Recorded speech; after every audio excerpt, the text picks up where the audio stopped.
What's up? This is Jack Smith. I'm here with Kevon Owen. We're continuing our discussion, our ongoing discussion on help my kid just fill in the blank.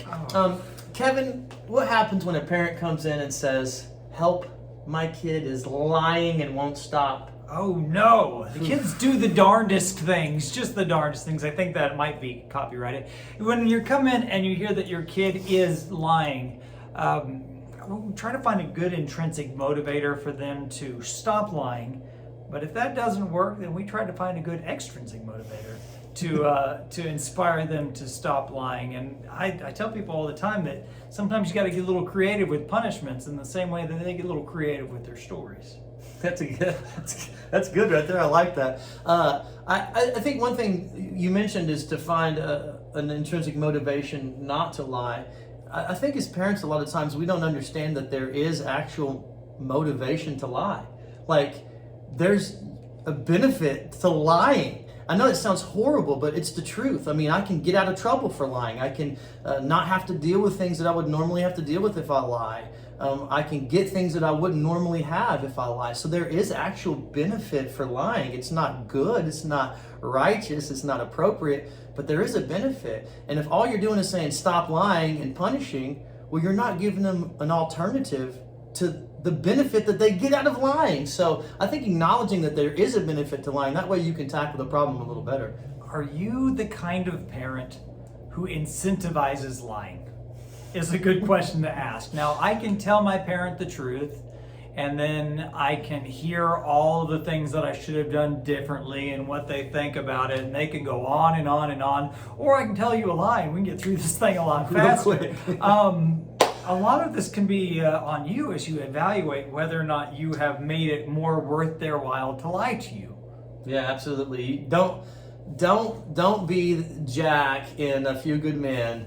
You can't handle the truth, right? This is the problem. A lot of times kids don't want to tell the truth because the parents can't handle the truth. That's just how it is. And you don't want to be that kind of parent, like Kevon said, that really pushes your kid to lie, because your child knows, well, if I tell the truth, I'm going to get in a bunch of trouble. Not that you shouldn't punish your child for lying, but punishing just for the sake of punishing isn't really helping your child stop lying.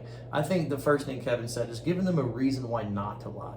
Talking to them about the effects of lying, how it's going to affect their life in the future, their relationships, all the doors that will be closed because they're liars, right? These are the things that I think will work better than just punishing your kid for lying. I think that they really need an alternative motive to not lie, because lying, again, does give them what they're looking for.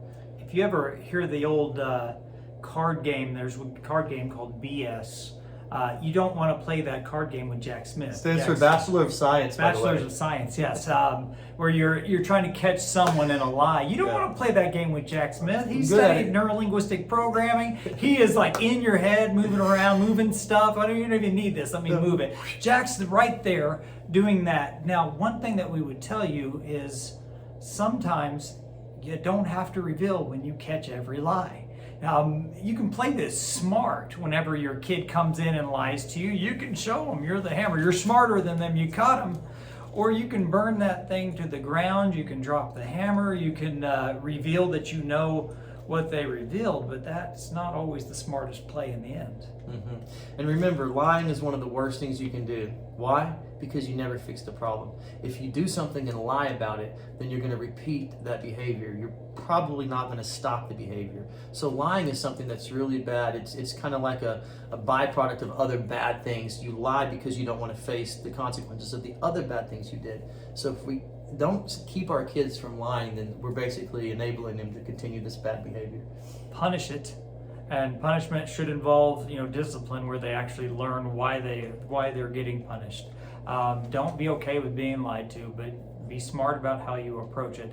Additionally, I had something. It was good too. Well, additionally, encouraging kids to remember who they want to be. Yeah. Do you want to be a liar? Because this stuff doesn't go away because you turn 18. It doesn't go away because you put on a wedding ring. You'll practice the habits that you have, and while I'm on it, as a parent, you have to ask yourself, are you modeling lying for your kids? Are you A, lying in front of them? Are you doing this crazy habit? Or B, are you unconsciously lying in front of your kids? You know what? The most important thing in our house is the Lord. But we haven't actually opened a Bible, prayed, or been in a church in 10 years. Are you modeling lying for your kids? And if you are, you're going to send a messed up message when you tell them not to lie. Absolutely. If you guys need any more help with parenting issues, dealing with lying, or really anything else for that matter, give Kevin a call, give me a call. We'd love to help you out. That'll work.